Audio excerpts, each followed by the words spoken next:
Available bed थे 13,300, मतलब लगभग 10% बेड ऑक्यूपाइड है। 90% बेड्स अभी भी हॉस्पिटल में अवेलेबल है हमारे पास।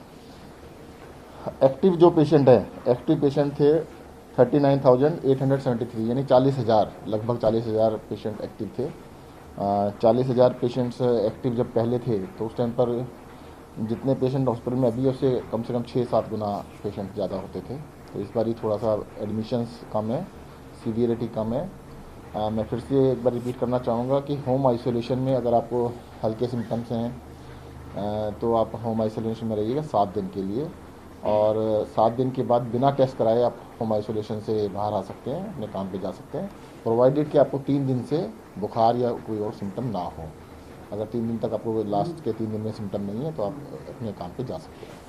सर, आज जो आंकड़े आएंगे उनमें क्या कुछ आशंका है, कितने केसेस? अभी डाटा कंपाइल हो रहा है और 20,000 के आसपास केसेज आने चाहिए। संक्रमण दर सर कल से 1-2% ज़्यादा, 2% ज़्यादा कर लीजिए तो। सर, हेल्थ केयर वर्कर्स में जो लगातार संक्रमण बढ़ रहा है, कई हॉस्पिटल अब मना भी कर रहे हैं। 1000 हेल्थ केयर वर्कर्स बताए जा रहे हैं जो कोविड पॉजिटिव है, दिल्ली और केंद्र सरकार दोनों की मिलाते हैं हॉस्पिटल्स में। देखिए, जब कोरोना सब में फैल रहा है तो वहाँ पर भी होगा, और उनको मतलब सब ज़्यादातर होम आइसोलेशन में ज़्यादातर लोग हैं, और अभी वो अलार्मिंग सिचुएशन नहीं कह सकते कि बहुत ज़्यादा केसेज हैं। 1,000 दिल्ली के अंदर जो हेल्थ केयर वर्कर्स हैं उनका नंबर कई लाख में आता है। अगर हमारे बुलेटिन में भी आप देखेंगे तो हेल्थ केयर वर्कर ही 2 लाख से ज़्यादा है। व्यवस्था में कोई फर्क नहीं पड़ने वाला?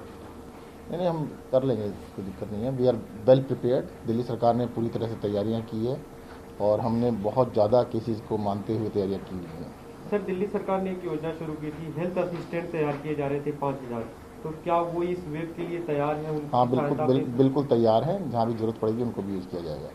उनकी ट्रेनिंग ऐसा पूरी हो चुकी है? ट्रेनिंग पूरी हो चुकी है। किस तरह के काम लेंगे सर उनसे आप? हेल्थ मतलब नर्सिंग असिस्टेंट कह लीजिएगा, उनको हेल्थ असिस्टेंट कह लीजिएगा। जो कोरोना के अंदर देखो जो केयर है ना, मैं आपको बता देता हूँ, हॉस्पिटल के अंदर बहुत सिंपल प्रोटोकॉल होता है। बाकी बीमारियों के अंदर ऑपरेशन होना है तो बहुत सारी टीमें चाहिए होती है, बहुत तरह तरह के डॉक्टर्स चाहिए होते हैं, बहुत तरह के लोग चाहिए होते हैं। इसके अंदर बहुत सिंपल प्रोटोकॉल होता है, बहुत ही सिंपल तरीके से बहुत कम स्टाफ की आवश्यकता होती है। तो उनको बेसिक चीज़ें सारी सिखाई गई हैं, जो पेशेंट केयर की चीज़ें होती हैं सारी सिखाई गई हैं।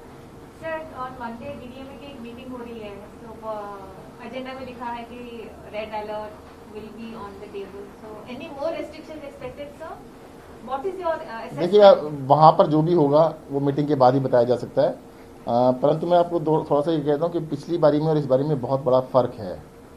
जो लास्ट वेव आई थी, डेल्टा वेव आई थी, जब उसमें 17,000 केसेस जिस दिन आए थे तो एडमिशन 2,500 थे।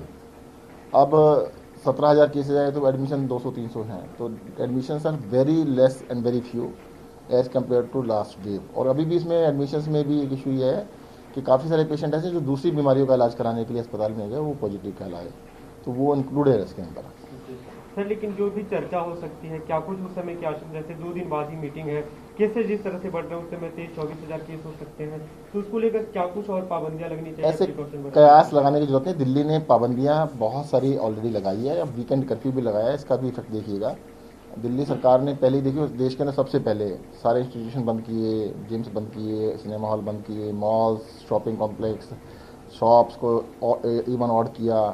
तो मतलब बहुत सारे रेस्ट्रिक्शन ऑलरेडी लगा दिए हैं हमने, और इसके ऊपर देखते हैं जो धीरे धीरे असर भी आएगा। कोविड कंप्लायंट बिहेवियर पिछले 3 दिन से बहुत अच्छा देखने को मिल रहा है। 100% लोग अब मास्क लगा रहे हैं। मैं तो फिर से आपके माध्यम से जनता से कहना चाहूँगा, देखो लॉकडाउन का दूसरा रूप जो है 2 साल में हमने सीखा है, अब फेस मास्क लगाइए, फेस को लॉक कर लीजिएगा, घर से बाहर निकले, तो लॉकडाउन यही है। अगर 100% लोग इसको मान लें तो वो लॉकडाउन जैसे ज़्यादा फायदा देगा। सर, दिल्ली बीजेपी ने कल हेल्थ बुलेटिन को ट्वीट करते हुए कहा है कि हेल्थ बुलेटिन में से 17,000 एक्टिव केसेस की कोई जानकारी नहीं है। होम आइसोलेशन और हॉस्पिटल मिला भी दें तो तकरीबन 20-22,000 लोगों की ही जानकारी है, और 17,000 का उन्होंने कहा है कि आंकड़ा गायब है हेल्थ बुलेटिन से। इसमें ना एक दिन पीछे चलता है, जो केसेस कल आए थे तो वो आज एडप होंगे, उसका इसमें फ़र्क रहता है। और सर, आज वीकेंड कर्फ्यू है लेकिन लोग सड़कों पे बहुत नजर आ रहे हैं, उनको क्या बोलेंगे? एसेंशियल सर्विसेज के लिए अलाउड है। दूसरा साथ ही साथ हमने ये भी कहा है कि किसी को भी अपना टेस्ट कराने जाना है, हॉस्पिटल जाना है, तो उनको अलाउ किया गया है। देखो वो रेस्ट्रिक्शन नहीं लगा सकते हैं। अभी अब दिल्ली के अंदर 1 लाख टेस्ट हम रोज़ कर रहे हैं, तो 1 लाख लोग तो टेस्ट कराने के लिए घर से निकल रहे हैं ना, इसका मतलब उनको अलाउड किया गया। अकेला कोई जाता नहीं है, उसके साथ कम से कम एक आदमी साथ में जाता है, तो 2 लाख लोग तो वही हो गए जो टेस्ट कराने वाले होंगे। फिर अस्पतालों को बंद नहीं किया गया, जिनको भी इमरजेंसी है अस्पताल वहाँ पे अस्पताल में जा रहे हैं, और इमरजेंसी सर्विसेज कोई बंद नहीं है, जैसे बिजली की सर्विस है, पानी की सर्विस है, वो बंद नहीं की गई है, तो इमरजेंसी सर्विसेज चलती रहेंगी। So what about the profile of the 9 deaths that we saw yesterday? Or again highest this season so far. देखो अभी ना आप इसको नंबर्स को देखिएगा, पिछली बारी जब 17,000 केसेस थे तो तब डेथ 200 से ऊपर थी, तो इस बारी 9 है। 9 में भी देखो सबसे ज़्यादा डेथ वो आ रही है कि जिनको कोमॉर्बिड मतलब किसी और बीमारी से एडमिट हुए, तो बीमारी कोई साथ में थी उसकी वजह से हुई है, तो ज़्यादातर केसेस इसी तरह के हैं। सर जो इनमें क्या कोई वैक्सीनेटेड भी है, ऐसा कोई डेटा है? क्योंकि बहुत सारे लोग जो दोनों डोज ले चुके हैं उनकी भी मौत हो रही है, आपके पास ऐसी कोई जानकारी? देखिए दिल्ली में फर्स्ट डोज तो 100% लोगों को लग चुकी है, सेकंड डोज भी 75% लोगों को लग चुकी है, तो वो तो परसेंटेज उस हिसाब से रहेगी कि ऐसा कहना कि वैक्सीनेटेड नहीं है, क्योंकि जब डोज 100% लोगों को लग चुकी है फर्स्ट और सेकंड 75% को लग चुकी है, तो 75% लोग तो ऐसे हैं ही जिनको डबल डोज पूरी हो चुकी है। सर अभी कोई ऐसा डाटा भी है कि जो मौतें हुई हैं इनमें से कोई डेल्टा वाला हो या ओमिक्रॉन वाला हो? देखो अभी क्या है कि जिस टाइम पर 100, 150, 200 केसेस रोज आ रहे थे, उन सारों को जीनोम सीक्वेंसिंग कराई जा रही थी। अब क्योंकि 15,000, 20,000, 17,000 केसेज आ रहे हैं, उनकी जीनोम सीक्वेंसिंग कराई नहीं जा सकती। दूसरी बात, जीनोम सीक्वेंसिंग कराने का मकसद ये था, ये पता करना कि हिंदुस्तान के अंदर ओमिक्रॉन आया या नहीं आया। अब तो पता लग गया है कि आ गया। मैंने आपको डाटा शेयर किया था कि 30 और 31 तारीख 2 दिन का जो हमने रिपोर्ट्स देखी थी, उसमें 81% ओमिक्रॉन था, तो 10% डेल्टा था और 10% अदर वेरिएंट्स थे।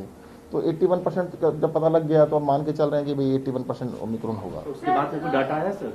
1 तारीख के बाद कोई डाटा? नहीं, अब मैं बता रहा हूँ, टेस्टिंग सबकी नहीं हो रही ना, जब तक सबकी हो रही थी तब तक हम कंफर्म कर सकते थे। 187 का आपने शेयर किया था। मैं कह रहा हूँ उससे नंबर से फर्क नहीं पड़ता ना। अब इस झगड़े में नहीं पड़ना चाहिए कि ओमिक्रॉन है या नहीं है। जी जी। एक्सपर्ट्स ने बता दिया कि मान के चलिए ओमिक्रॉन है, बस। The 9 deaths that have been reported are also primarily because of comorbidity. Primarily इसलिए So any confirmed deaths due to Omicron variant in Delhi? अभी तक ओमिक्रॉन जिसको डिटेक्ट हुआ है जीनोम सीक्वेंसिंग में, वैसी कोई डेथ नहीं है। सर 1,41,000 केसेज आए हैं बीते 24 घंटे में देश भर में। पूरे देश का क्युमुलेटिव डेटा भी लगातार बढ़ रहा है, कहाँ तक केसेज जा सकते हैं? आप लोग के एक्सपर्ट से बात देखो होती होगी। कयास लगा नहीं, नंबर्स तो तभी बढ़ेंगे जब टेस्ट स्टार्ट हो जाएंगे। दिल्ली के अंदर 1 लाख से ज़्यादा टेस्ट हो रहे हैं अब, तो दिल्ली का नंबर इसलिए आपको बहुत ज़्यादा लग रहा है कि पॉपुलेशन के हिसाब से जितने टेस्ट दिल्ली कर रहा है उतना देश में कोई नहीं कर पा रहा है, और नंबर्स को प्रोपोर्शनेट टू टेस्ट होता है। सर लास्ट टाइम आपने कहा था कि एक्सपर्ट से बात हुई है, वो कह रहे हैं शायद 10 से 15 के बीच में पीक टाइम आ जाएगा। आज 8 तारीख है सर, तो लग रहा है वो समय आ गया सर? मैं तो कल भी कहा था, आज फिर से कह रहा हूँ कि भगवान से प्रे करते हैं कि जल्द से जल्द पीक आए और उसके बाद ये नीचे जाना स्टार्ट हो, और भगवान से प्रार्थना करते हैं कि मैक्सिमम 2-3 दिन 4 दिन में पीक खत्म हो। So can we say for sure that there is no death due to Omicron variant? अभी तक जिसको कंफर्म किया गया है, जीनोम सीक्वेंसिंग से कंफर्म किया गया है, ऐसा एक भी पेशेंट नहीं है जो ओमिक्रॉन था, कंफर्म वाला नहीं है। हो सकता है जिसकी डेथ हुई है तो अब तो पता नहीं कि ओमिक्रॉन था या नहीं था।